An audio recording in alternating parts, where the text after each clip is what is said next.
जो आए हुए सारी व्यथाओं को, दुखों को मौन होके सह लेता है। चुपचाप मौन होके सह जाओ। तुम्हारा स्वामी विधान करके तुम्हें दुख भेजा है तो बहुत बड़ा उसमें कोई सुख है। सैकड़ों लोगों के प्रश्न है कि पहले भजन अच्छा होता था, अब नहीं होता। 24 घंटे में 30 मिनट नाम कीर्तन कर लेता है और अन्य समय विस्मरण रखता है, तो 30 मिनट का नाम कीर्तन उसे भगवत प्राप्ति करा देगा।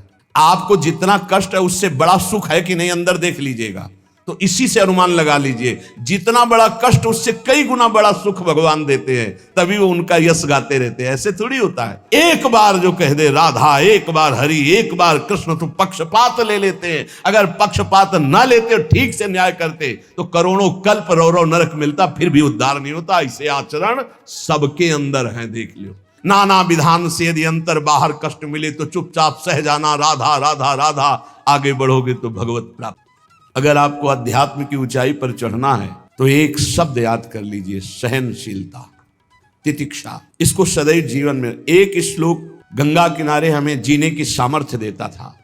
जब कभी हमें प्रतिकूलता, दुख प्राय मिलते ही थे तो ये श्लोक, यम ही न व्यथ्यन्ते ते पुरुषम पुरुषर्षभ शम दुखा सुखाधीरम स्व अमृतत्वाय कल्पते। वो अमृत पद का अधिकारी हो जाता है जो आए हुए सारी व्यथाओं को, दुखों को मौन होकर सह लेता है। वो भगवान को प्राप्त होता है। जहां कोई कष्ट होता, बस यम ही न व्यथ्यन्ते ते पुरुषम पुरुषर्षभ शम दुखा सुखाधीरम स्वमृतत्वाय कल्पते। हमें सहना है, हमें भगवत प्राप्ति करनी। अरे छोड़ो, इसने मारा, इसका कर्म जाने, चलो आगे, चलो आगे बढ़ो। भूख प्यास, गर्मी सर्दी, मान अपमान, दुख सुख, ये सब इस मार्ग के यात्री को मिलते ही है।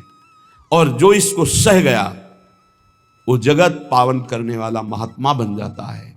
वो मम भक्ति युक्तो भुवनम पुनातु, लोक के लोक को पावन कर सकता है जो भगवान के चरणारविंद में अपने चित्त को अर्पित कर दिया। इसलिए दुख ही हृदयत, चाहे जितना दुख पड़े प्यारे, किसी से मत कहो, किसी से मत, चुपचाप मौन होके सह जाओ। तुम्हारा स्वामी विधान करके तुम्हें दुख भेजा है तो बहुत बड़ा उसमें कोई सुख है। वो मंगल भवन है, तुम्हारा मंगल होने नहीं दे सकता। दिखाई दे सकता है कि अब अमंगल हो गया हमारा, अमुक अमुक अमुक, कुछ नहीं। धैर्य पूर्वक अपने मार्ग में सीधे चलते रहो। उसका विधान आया है, वो दुखद हो या सुखद। सुखद है तो हर्षित मत हो, दुखद है तो शोकित मत हो, आगे बढ़ो। देखो ये अध्यात्म है। ये कमर कस लो कि इस जन्म में मुझे इस भव समुद्र से पार होना ही है। ये जो कमजोर दिल के होते हैं ना, अनुकूलता जहां मिली तो बोले जब से हमने भक्ति शुरू की सब काम चकाचक बन रहे। ये भक्ति का फल नहीं है, भूल मत करना। ये तुम्हारे सुकृत चल रहे हैं इसलिए है। और जिस दिन दुष्कृत का फल आएगा उस दिन भक्ति करते हुए भी कदम रखना मुश्किल हो जाएगा। पग पग पर तुम्हें दुख मिलेगा। इस सिद्धांत को समझ लीजिए तो कभी आप निराश नहीं होंगे, शूरवीर होकर आगे बढ़ते रहेंगे। जो हमारी भक्ति ये नई फसल है और इस फसल की जो आनंद वृत्ति है वो भगवदानंद है, ज्ञानानंद है, अखंडानंद है, प्रेमानंद है। वो ये भोगानंद नहीं है, विषयानंद नहीं कि भगवान की बड़ी कृपा जो चाह वो भोग मिल गए।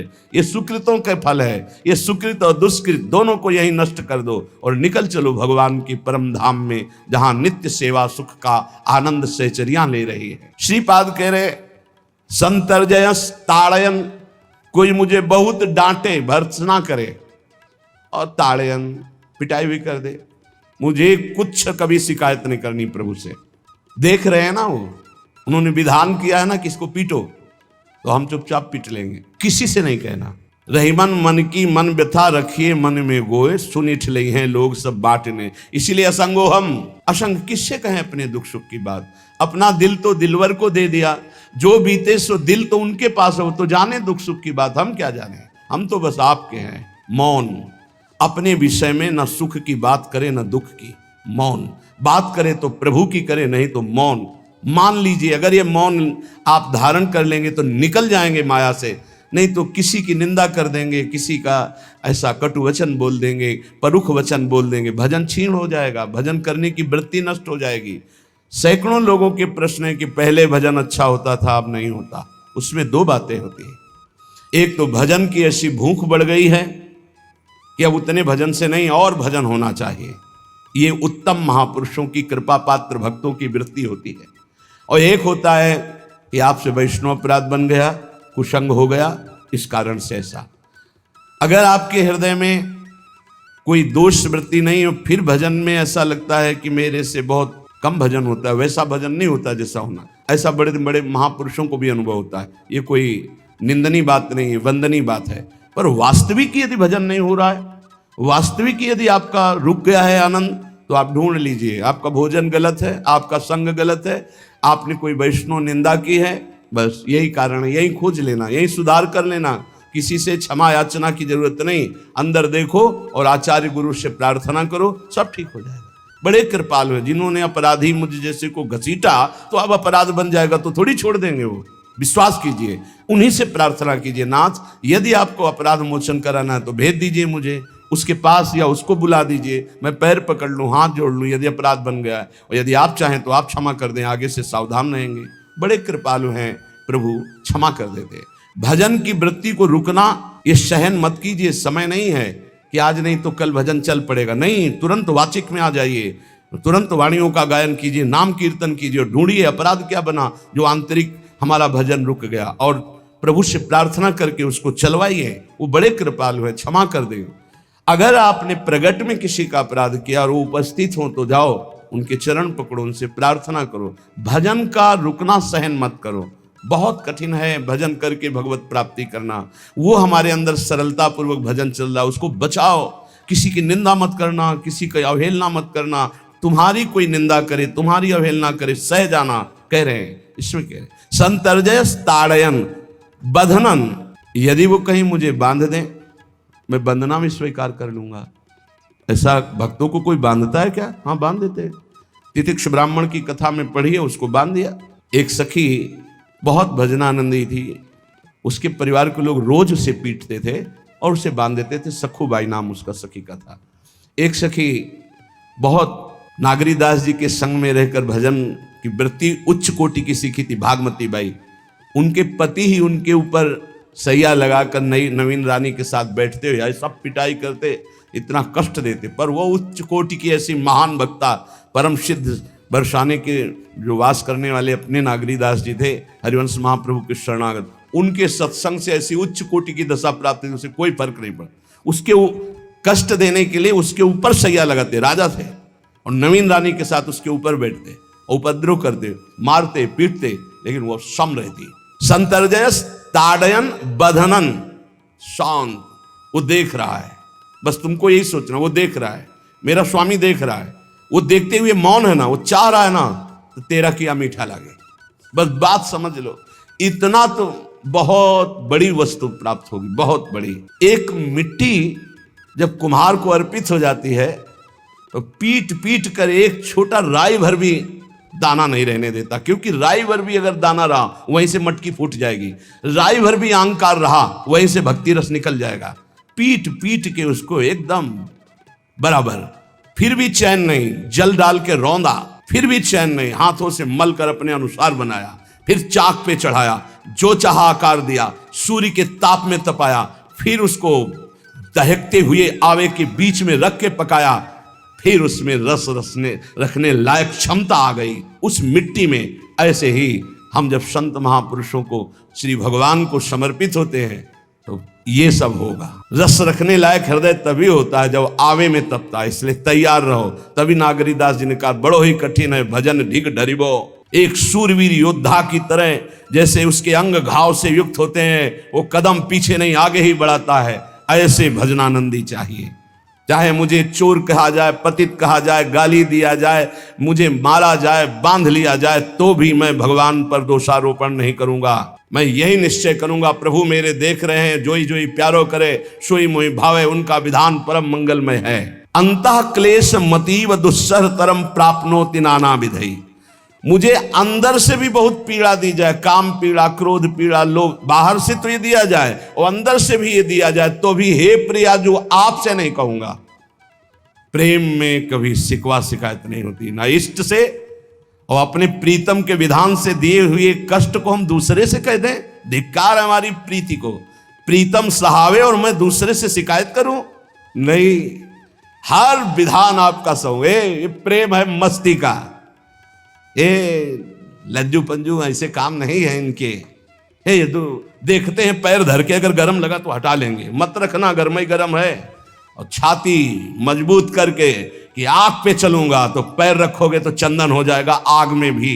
पूरे जीवन की बात कह रहा हूं, पूरे जीवन की। सोचो उस समय जब 13 वर्ष की अवस्था है और घर से निकले थे, कोई साथी नहीं है, कोई समझाने वाला नहीं, और आज इतना जीवन हो गया इसी यार के सहारे हुआ है। इसी यार, ना 1 रुपया कभी था, न रहा है और न रहेगा। प्रेमानंद का 1 रुपया नहीं है, प्रेमानंद की 1 वस्तु नहीं, ना रहा ना रहेगा। हाँ, प्रेमानंद की सब वस्तुएं हैं, ना होते हुए भी पूरा विश्व मेरा। क्यों? प्रेमानंद भगवान का है, भगवदानंद को प्रेमानंद कहते, वही संपत्ति। जीवन भर एक ही साथी रहा है, और हे नाथ ऐसी कृपा करना अब दूसरा साथी बने ना। अब आओ तो मृत्यु रूप में ही आओ, और किसी रूप में मत आना। साथी हो तो आपका साथ हो, सर्वहरण करने वालों में मैं मृत्यु हूं, बस उस रूप का इंतजार है। आओ उस रूप में और समेट लो अपनी लीला। बस कभी किसी से शिकायत, कभी किसी ने कैसे हो, आनंद है। नहीं सुना है किडनी खराब है तो सुना ही होगा, कोई दुख नहीं, कोई दुख नहीं। वर्तमान दुख वर्तमान के आनंद से बहुत छोटा है। क्या दुख है? स्वामी के द्वारा दिया हो। ये आप हमारी प्रार्थना मान लीजिए, इस मार्ग में चलने पर जो दुख मिले कभी किसी से कहना नहीं तो प्रीति में कलंक लग जाएगा, वो तुम्हें प्रभु से हटा देगा। नहीं, रहीमन मन की मन व्यथा रखी मन में गोए, सुन चली है लोग सब बाट न लिए। ये भगवत मार्ग शूरवीरों का मार्ग। कभी अपनी अंतर व्यथा को किसी से मत कहो। जीवन में अगर कोई हमें कष्ट दे रहा है तो हमारा कर्म है, ना कि कोई व्यक्ति। ये बिल्कुल सिद्धांत तक चर्चा समझ लो। वही व्यक्ति जो मुझे द्वेष करता, वही व्यक्ति जो मुझे कष्ट और दंड देता, वही व्यक्ति प्रणाम करके छाती से लगाकर आंसुओं की धारा से अभिषिक्त किया, तो वो व्यक्ति था या कर्म? जब कर्म भोग हो गया तो वही हृदय से लगा के अश्रुधारा से क्षमा कीजिए, बहुत ऐसा नहीं, आप तो बड़ी कृपा की। व्यक्ति कभी कष्ट नहीं देता, मेरा कर्म उसके ऊपर सवार होकर मुझे दंड देता, इसलिए मैं किससे कहूं? अपनी जबान से दांत कट जाए तो किससे कहूं? ये जो दांत, इससे जबान हमारी पीड़ा को किससे कहूं? अपने हाथ से चोट लग जाए किसको कहूं? ऐसे सब आत्मस्वरूप हैं, हमारा कर्म ही उनके ऊपर सवार होकर हमें दंड दे रहा है। इसलिए भाई, श्रीपाद का सिद्धांत जो कह रहे कि अगर भगवत प्रेम प्राप्त करना है तो मुंह बंद। 22 बाजार में कोड़े मारे गए, एक बार भी श्री कृष्ण से नहीं कहा। पूज्य भाई जी महाराज के जीवन कष्टमय, कभी श्री कृष्ण से नहीं। बाबा नहीं सह पाए, बाबा ने श्री कृष्ण से कहा, श्री कृष्ण चंद्रजू से, ये क्या है, इतना कष्ट क्यों दे रहे हो उनके शरीर को? तो मुस्कुरा दिए, बोले मैं नहीं दे रहा हूं, ये तुम्हारे कर्म का फल भाई जी भोग रहे हैं। ऐसा? बोले हाँ। सीधे अस्पताल गए, भाई जी से कहा, ये आप हमारा प्रारब्ध क्यों भोग रहे हैं? तो कहा, आज ये कौन सा खेल रच रहे हो बाबा, क्या बात कर रहे हो? जीव का अपना कर्म भोगना होता है, किसी और का निजीकृत कर्म भोग? तो उनका आप हमको बहका नहीं सकते, हमें परम तत्व से पता चला है कि आप हमारे कर्म। तो हंस दिए भाई जी और बोले, देखो हमें कोई फर्क नहीं पड़ता, आपको फर्क पड़ जाता। आप चढ़ो, जिस साधना की चढ़ाई पर चढ़ रहे हो चढ़ो, मंगलमय श्री कृष्ण तुम्हारी यात्रा को पूर्ण करें। हम तो अस्पताल में पड़े पड़े प्रिया प्रीतम के साथ खेल रहे हैं, कोई फर्क नहीं पड़ रहा। ये बड़े महापुरुषों ने अपने कष्ट की तो बात जाने दो, दूसरों के कष्टों को लेकर भोगाए। हम जरा सा कष्ट आ जाए तो बोले हमारी अंदर श्रद्धा थी अब खत्म हो रही क्योंकि कष्ट आने लगा। उसमें भगवान का क्या दोष है? वो तो बड़े कृपालु हैं कि ऐसे पापात्मा होने पर भी मुझे महात्माओं का संग दिया, धाम का वास दे रहे, नाम जपवा रहे। अब हमारे पूर्व प्रारब्ध हमें कष्ट दे रहे हैं, इस समय भी वो हमें दुलार कर रहे हैं। जीव समझता नहीं, केवल दोषारोपण भगवान और भगवत मार्ग पर कर देता है। इसलिए उपासक को अंतः क्लेशमति व दुस्सहतरम, ये जो आप काम क्रोध से जल रहे हो ना, ये तपस्या है, इसका बहुत बड़ा लाभ मिलेगा। और अगर भोग रहे हो ना, गिर रहे हो, पतित हो रहे हो, तो वो सुख नहीं, वो शांति नहीं, वो विश्राम नहीं। एक बात ध्यान रखना, इस शब्द को याद रखना। ऐसे रहने पर भी हमारे द्वारा जो भी, वो हमारे स्वामी ऐसे लेते हैं। कल शाम के पूज्य परमहंस राम मंगल दास जी की वाणी का चिंतन हो रहा था उसमें। कह रहे कि जो 30 मिनट भगवान नाम कीर्तन कर लेता, मेरी बात पर विश्वास रखना हो, उसको भगवत प्राप्ति होगी। 24 घंटे में 30 मिनट नाम कीर्तन कर लेता है और अन्य समय विस्मरण रखता है, तो 30 मिनट का नाम कीर्तन उसे भगवत प्राप्ति करा देगा। तुम्हें जो पाठ प्रिय हो, 30 मिनट पाठ कर लोगे, भगवत प्राप्ति हो जाए, कर लो। और बहुत पहुंचे हुए महापुरुष जिनके चरणों में अपार श्रद्धा है, आप लोग तो रात दिन लगे, आपको भगवत प्राप्ति नहीं होगी। चूक हो जाएगी तो जन अवगुण प्रभु मान न काऊ, दीन बंधुवती मृदुल स्वभाव। अग्नि की ज्वाला के समीप रुई का पहाड़ कितनी देर टिकेगा, कितनी देर टिकेगा, उसके ताप में झुलस जाएगा। ये अग्नि की ज्वाला है भगवान नाम कीर्तन, भगवत यश गुणगान। तो जैसे किसी को लगे कि वो नाम जब भी करता है वो रुचि पूर्वक पाप करता है, असंभव। नाम जापक रुचि पूर्वक पाप कर ही नहीं सकता, उसका हृदय जलेगा पक्का। आप जप करके देख लीजिए, आप जप कीजिए नाम और फिर आपसे पाप जब बनेगा तो आप फिर हालत अपनी देख लीजिएगा, बार बार हृदय जलेगा, नहीं नहीं नहीं। तो एक दिन वो नहीं सिद्ध हो जाएगा और आप निर्विकार हो जाएंगे। इसलिए अंतः क्लेश, अगर बुद्धि मति वो अति अंदर क्लेश आ रहा है, कभी काम आ रहा है, कभी क्रोध आ रहा है, कभी लोभ आ रहा है, कभी मोह आ रहा है, ये आता रहेगा जब तक भगवत साक्षात्कार नहीं होगा। ऐसा मत समझो कि 2-4 महीने जप करेंगे तो हम सिद्ध हो जाएंगे, ये आता रहेगा। ये बहुत भागवतिक शक्ति से संपन्न है विकार, कोई साधारण नहीं है कि तुम माला जपोगे वो नहीं आएगा, माला जपते समय ही आएगा वो। ये भागवतिक शक्ति से संपन्न है, काम क्रोध लोभ मोह तब त्रिभुवन को परास्त कर रहे हैं। ये भगवान के पावर से शक्तिमान है। तुम्हारा अहंकार जब गलित हो जाएगा तो इनका आना ही बंद हो जाएगा। जब तक अहंकार रहेगा तब तक ये आते रहेंगे।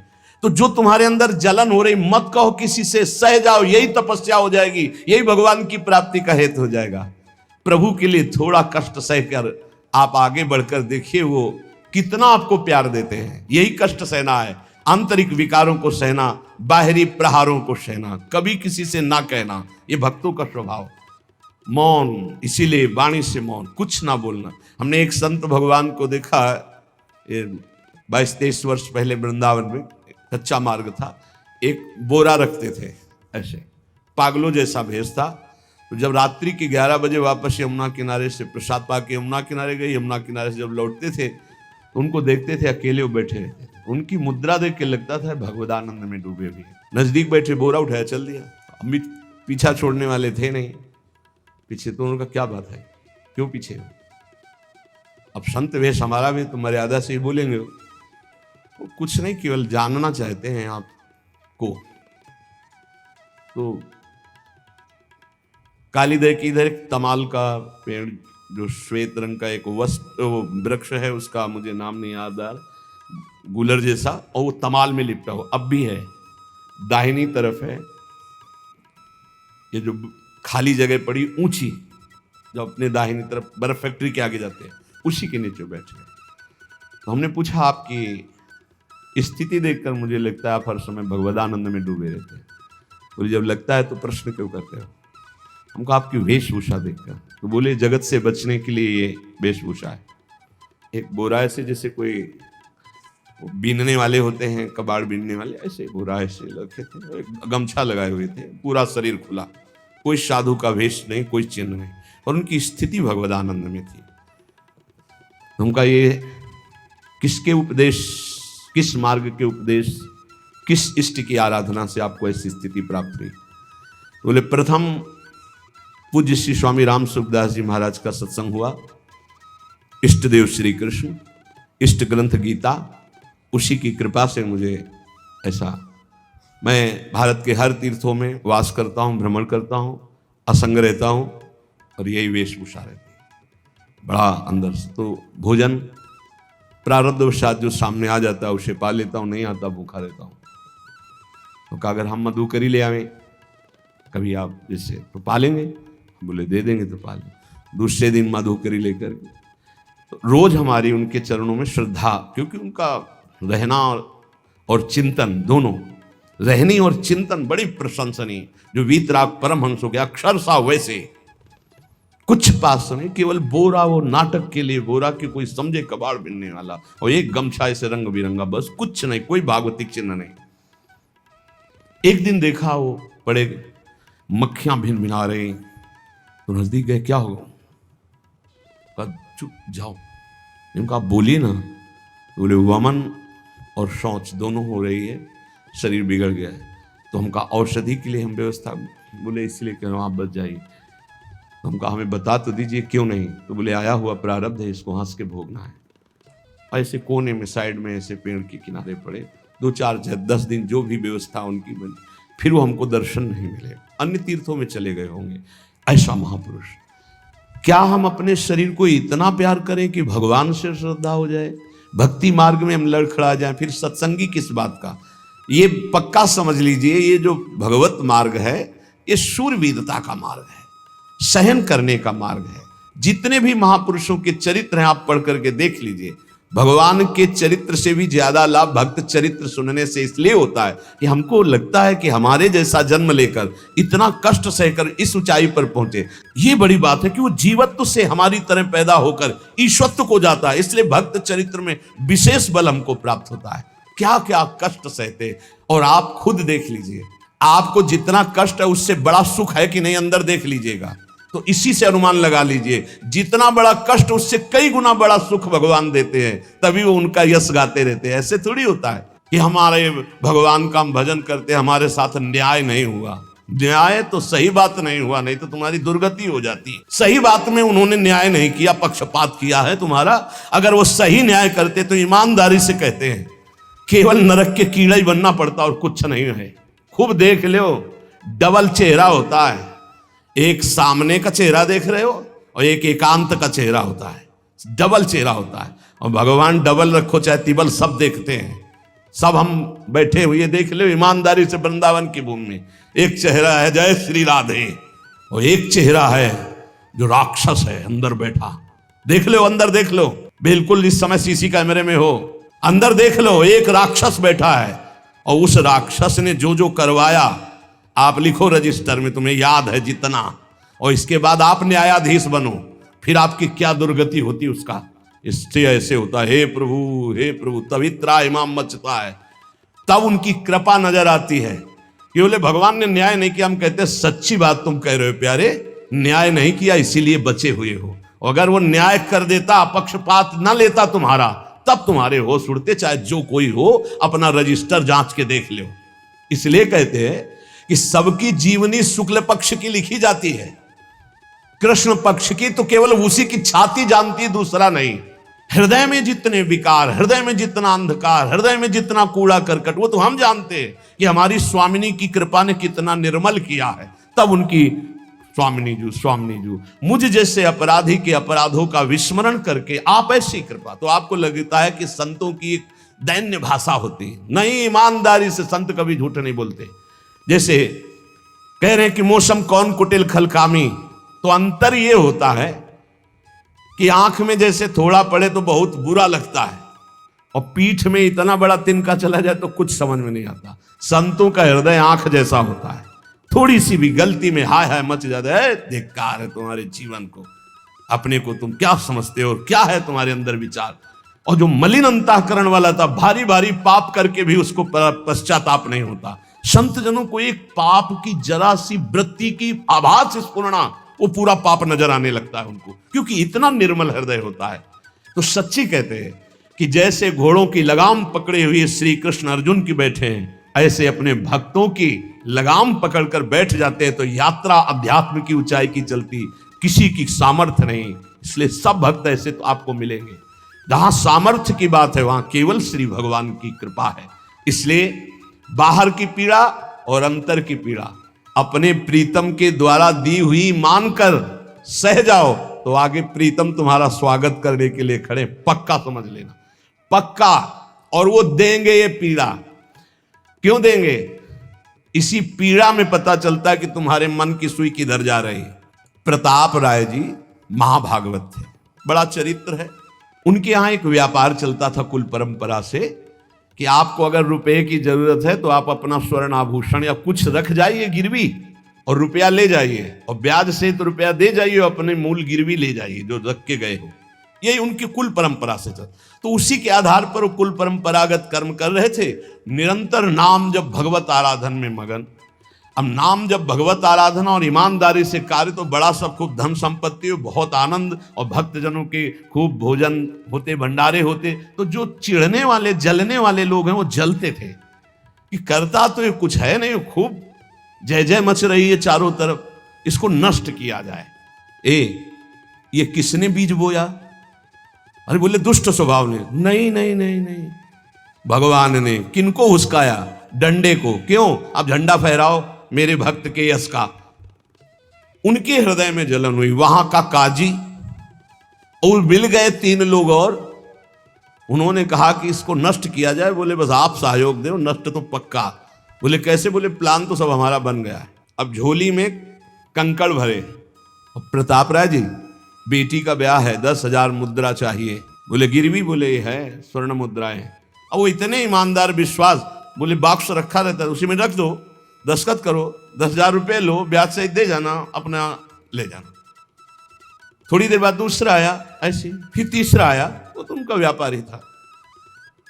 5 दिन बाद वापस आया और काम बन गया।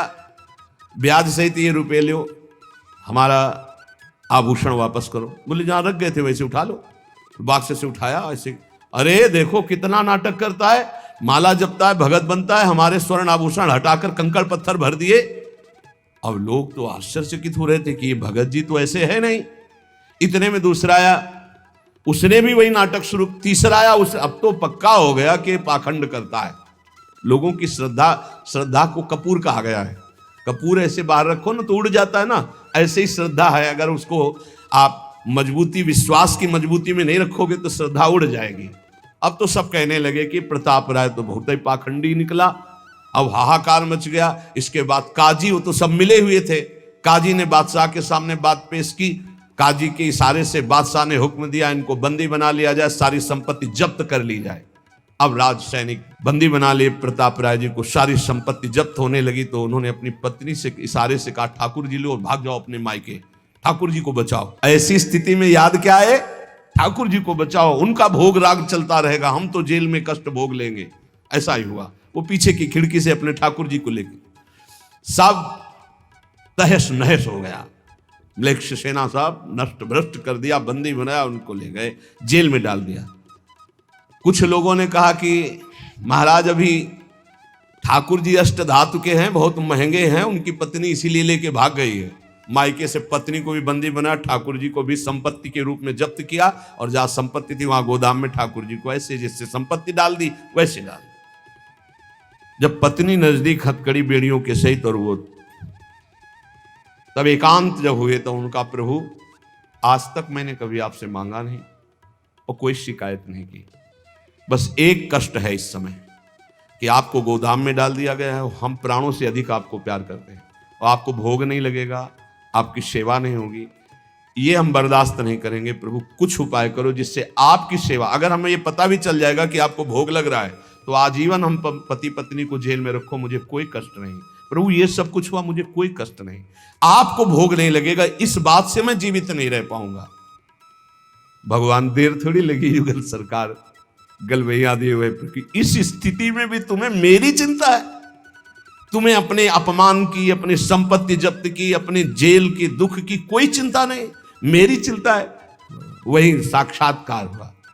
अब तत्काल, अब वो तो चाबी बदलने वाले हैं ना, ज्ञानी मूढ़ न कोय, जस जय का रघुपत करे तस ताही क्षण होय, बोले भियस महेश तब ज्ञानी मूढ़ न कोय। उस वहां का जमींदार जो था उसने कहा ऐसा हो ही नहीं सकता, यह सब गलत है, पाखंड रचा गया है प्रताप राय जी के प्रति। बादशाह के सामने विरोध प्रकट कर दिया, नहीं सही जानकारी जांच हो। बादशाह ने उन तीनों को बुलाया और कहा फांसी पे चढ़ा देंगे यदि सही नहीं बोलोगे। सही सही बोल दिया कि उसमें हम सोना तो रखे नहीं था, कंकड़ रखे थे। काजी की सब बात थी। काजी को दंड दिया गया, तीनों को बंदी बना लिया गया, प्रताप राय जी को पूरा नुकसान सहित सब अर्थ दिया गया और बड़ा सम्मान किया गया। फिर जीवन, ये घटनाएं भक्तों के जीवन में आती हैं किस लिए? भगवत साक्षात्कार कराने। भगवत साक्षात्कार जेल में प्रताप राय और उनकी पत्नी को हुआ। इसलिए उपासक को कितनी भी परिस्थिति कष्ट की आवे, वो तुम्हारे आनंद का वर्धन करने वाले बनेगी, विश्वास रख लीजिए। बस किसी से सहयोग मत मांगना, और किसी को अपनी बात मत कहना। प्रताप राय जी ने किसी से भी नहीं कहा, कुछ भी नहीं बोले, केवल प्रभु से कहा कि आपकी सेवा अगर हमको कान में सुनने को मिल जाएगी कि आपका भोग लग रहा है तो मुझे कोई कष्ट नहीं होगा, लेकिन ये मैं नहीं सह पाऊंगा कि आप गोदाम में ऐसे, क्योंकि मैं जीवन भर आपको दुलार करता रहा हूं प्रभु। अब वही भगवत साक्षात, तुम्हारी सुई कहां जाती है मन की।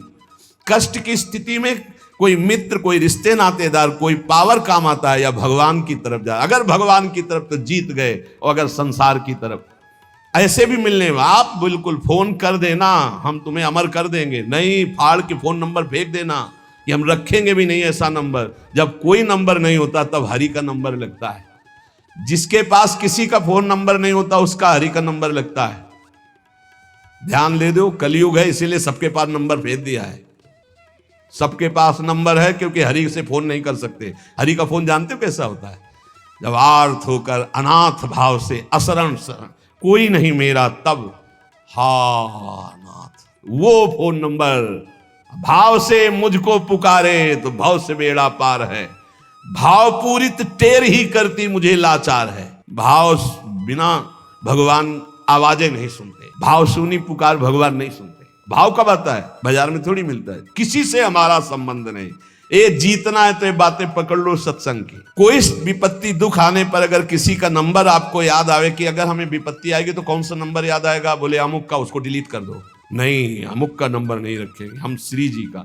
श्री जी का नंबर क्या है बताया तुम्हें? क्या है? बस कोई नंबर नहीं तो श्री जी का नंबर। हे लाडली, हे प्रिया जी, कोई है ही नहीं। अब अपना कोई है ही नहीं तो कौन है? सच्ची बताते हैं, एकदम नंबर 1 घंटी में फोन उठा लिया जाता है। एक गजेंद्र ने जब देखा कि कोई मेरा सहयोगी नहीं, हरि री नहीं पहुंच पाया, काम हो गया। हरि पूरा नहीं कर पाए, काम हो गए। गोविंद यही प्रकट हो गए, वस्त्रावतार। ये नंबर है हरि का। जब तक पांडवों की तरफ, भीष्म की तरफ नंबर नहीं लगा, दांत तक पकड़ा नंबर नहीं लगा, और जब छोड़ दिया कहा गोविंद, बस नंबर लग गया। ये है भगवान को पुकारना, ये है भगवान तक आवाज पहुंचाना। कोई हमारा नहीं, यही तो हमारी साधना है। और यहां मार नंबर लिखे चले जा रहे हैं, व्यवहार बनाए चले जा रहे हैं, डायरी बनाए चले जा रहे हैं, इतने नंबर। ये सब क्या करोगे? ये सब नरक पहुंचाएंगे नंबर। एक केवल हो हरि शरणम, बस सब काम बन जाएंगे। बोले नहीं, सहयोग होता है। इससे क्या सहयोग होता है? अगर बात बिगड़ जाए तो अंग रक्षक ही सूट कर देता है। और कौन? अंग रक्षक ही सूट कर देता है। अगर वो चाबी बदल जाए ना तो रक्षक ही भक्षक बन जाता है। किससे रक्षा चाहते हो? जो काल का भी शासन करने वाला है, उससे रक्षा चाहो। देखो सच्ची बात, ये केवल प्रवचन नहीं कर रहे, हृदय की बात कह रहे। मान लीजिए मेरे प्रभु ऐसे है, कोई महान नहीं है। वो जिसको महान करते हैं वही महान हो जाता है प्यारे। ऐसे हाथ हटा ले तो सब हान ही हान है, कोई महान ही नहीं है। महान नहीं, वो हटा ले तो बस उन्हीं से महान है। ये सच्ची कहते हैं, उन्हीं से बहाल है। दबी बात खुल जाए तो असलियत समझ में आ जाए। और वो जानते हैं, और वो जानते हुए हमें नमस्कार करवा रहे, प्रणाम करवा रहे, भोजन दिला। अरे जय बोलो उनकी। हमारे साथ भगवान ने क्या किया? अरे तुमने भगवान के साथ क्या किया? कितनी कृपा की भगवान ने। इतने अपराध का दंड जानते क्या होता है? पूरा जीवन बर्बाद हो जाए। और यहां पूरे जीवन अपराध कर रहे हैं, जीवन आबाद किए हुए हैं ऐसे प्रभु के प्रति। ये हम इसलिए कह रहे हैं, जो कहते हैं ना हमारी भगवान पर श्रद्धा नहीं रह गई तो तुम्हारे ऊपर हमारी श्रद्धा नहीं रह गई। देखो ना कहां श्रद्धा लायक हो तुम, क्या हो तुम। ये हम असलियत कह रहे हैं। ऊपर से चिकना चुपड़ा, अंदर से सब गंदा होता है। भगवान बचावे, नहीं तो मना खष्टान इंद्रियाणी प्रकृति स्थान कर सती। दुर्गति वाले काम होते हैं, दुर्गति वाले। आप जो भी देख रहे हो केवल कृपा देख रहे हो। अगर वो कृपा हट जाए तो कुछ नहीं देखने लायक किसी में भी। जहां कहीं कुछ भी है वो मति की रति गति भूति भलाई। जब जेहि जतन जहां जेहि पाई, सो जानो सत्संग प्रभाव। लो कहूं वेद न आन उपाऊ। इसीलिए हम कहते हैं ये मत कहो मुझे भगवान पे श्रद्धा नहीं रह गई। भगवान की इतनी कृपा है, हम कैसे तुम्हें बताएं। कृपा ही कृपा है कि वो न्याय ठीक से नहीं करते। किनके साथ? एक बार जो कह दे राधा, एक बार हरि, एक बार कृष्ण, तो पक्षपात ले लेते हैं। अगर पक्षपात ना लेते और ठीक से न्याय करते तो करोड़ों कल्प रौरव नरक मिलता, फिर भी उद्धार नहीं होता। ऐसे आचरण सबके अंदर है, देख लियो। 15 मिनट के अपराध से जीवन भर आपको भारत की जेल में सड़ना पड़ेगा। वो ऐसे कितने अपराध हैं उनका जिनको तुम इस कानून से अनुमान लगा सकते हो। वैसे कितने अपराध किए, लेकिन स्वामी ने कभी एक चाटा नहीं लगने दिया।